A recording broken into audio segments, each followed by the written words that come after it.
1 Samuel 29. The Philistines brought all their military units together at Aphek, while Israel was camped by the spring in Jezreel. As the Philistine leaders were passing in review with their units of hundreds and thousands, David and his men were passing in review behind them with Achish. And then the Philistines commanders asked, "What are these Hebrews doing here?" Achish answered the Philistines' commanders, "That is David, servant of King Saul of Israel. He has been with me a considerable period of time. From the day he defected until today, I've found no fault with him." The Philistine commanders, however, were engaged with Achish and told him, "Send that man back and let him return to the place you assigned him. He must not go down with us into battle, only to become our advisory during the battle." What better way could he immigrate himself with his master than with the heads of our men? Isn't this the David they sing about during their dances? Saul has killed his thousands, but David his tens of thousands. So Achish summoned David and told him, "As the Lord lives, you are an honorable man. I think it is good to have you fighting in this unit with me, because I have found no fault in you from the day you came to me until today. But the leaders don't think you are relatable. Now go back quietly and you won't be doing anything the Philistine leaders think is wrong. But what have I done?" David replied to Achish, From the first day I entered your service until today, what have you found against your servant to keep me from going to fight against the enemies of the Lord the king?" Achish answered David, "I'm convinced that you are as reliable as an angel of God, but the Philistines' commanders have said he must not go into battle with us. So get up early in the morning, you and your master's servants who came with you. When you've all gotten up early, go as soon as it's light." So David said to his men, got up early in the morning to return to the land of the Philistines, and the Philistines went up to Jezreel. 1 Samuel chapter 30. David and his men arrived in Ziklag on the third day. The Amalekites had raided the Negev and attacked and burned Ziklag. They also had kidnapped the women and everyone in it from youngest to oldest.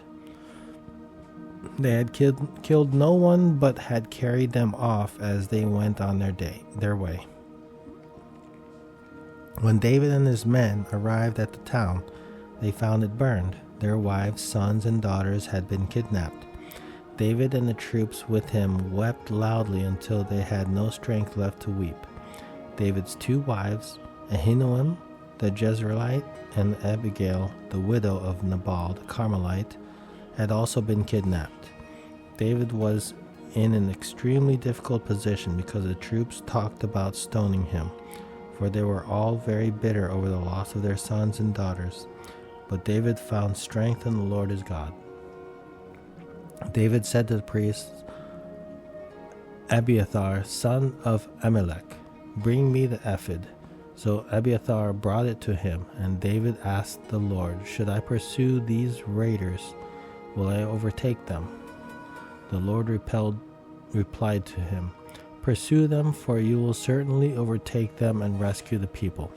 So David and the 600 men with him went. They came to the Wadi Besor, where some stayed behind. David and 400 of the men continued the pursuit, while 200 stopped because they were too exhausted to cross the Wadi Besor. David's men found an Egyptian in the open country and brought him to David. They gave him some bread to eat and water to drink.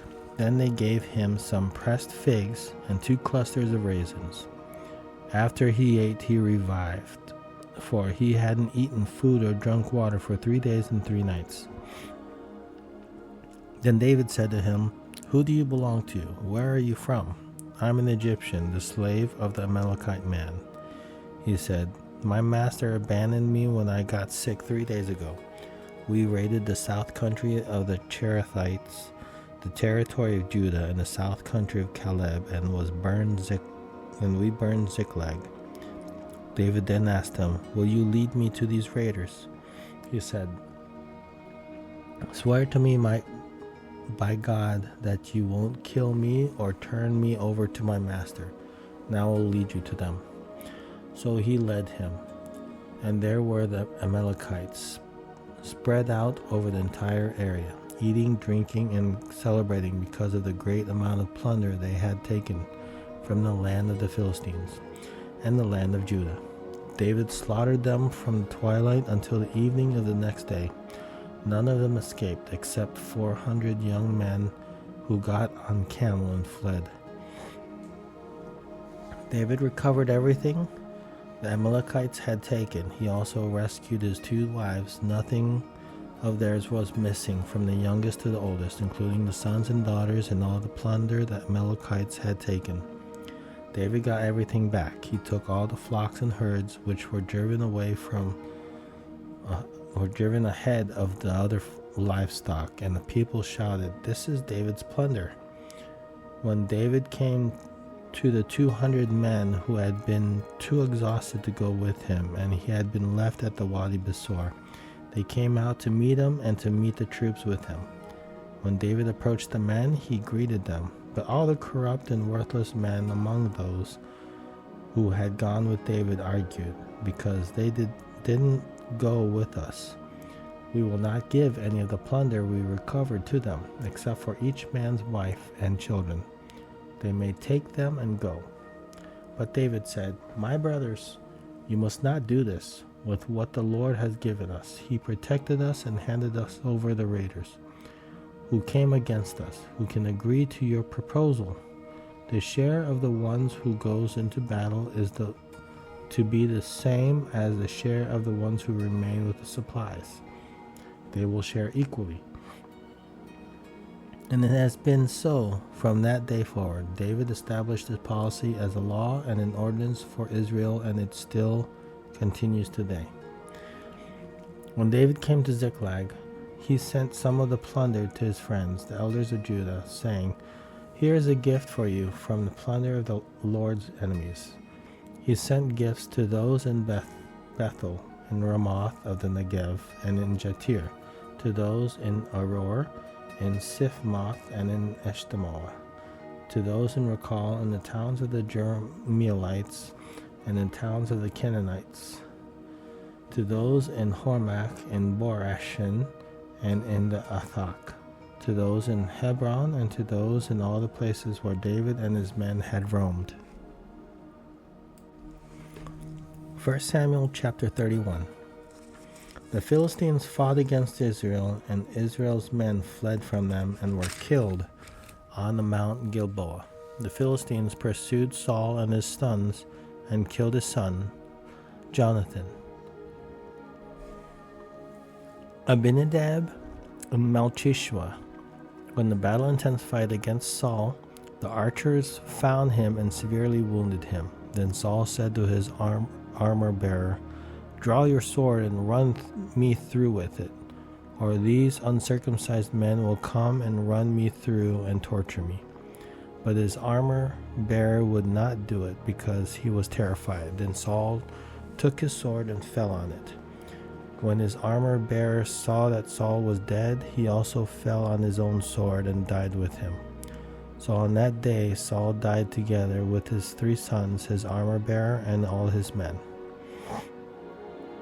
When the men of Israel on the other side of the valley and on the other side of the Jordan saw that Israel's men had fled, and that Saul and his sons were dead, they abandoned the cities and fled. So the Philistines came and settled in them. The next day, when the Philistines came to strip the slain, they found Saul and his 3 sons dead on Mount Gilboa. They cut off Saul's head, stripped off his armor, and sent messengers throughout the land of the Philistines to spread the good news in the temples of their idols and among the people. Then they put his armor in the temple of the Ashtaroths and hung his body on the wall of Bethshan. When the residents of Jabesh Gilead heard what the Philistines had done to Saul, all their brave men set out, journeyed all nights, and retrieved the body of Saul and the bodies of his son from the wall of Bethshan. When they arrived at Jabesh, they burned the bodies there. Afterwards, they took their bones and buried them under the tamarisk tree in Jabesh and fasted 7 days.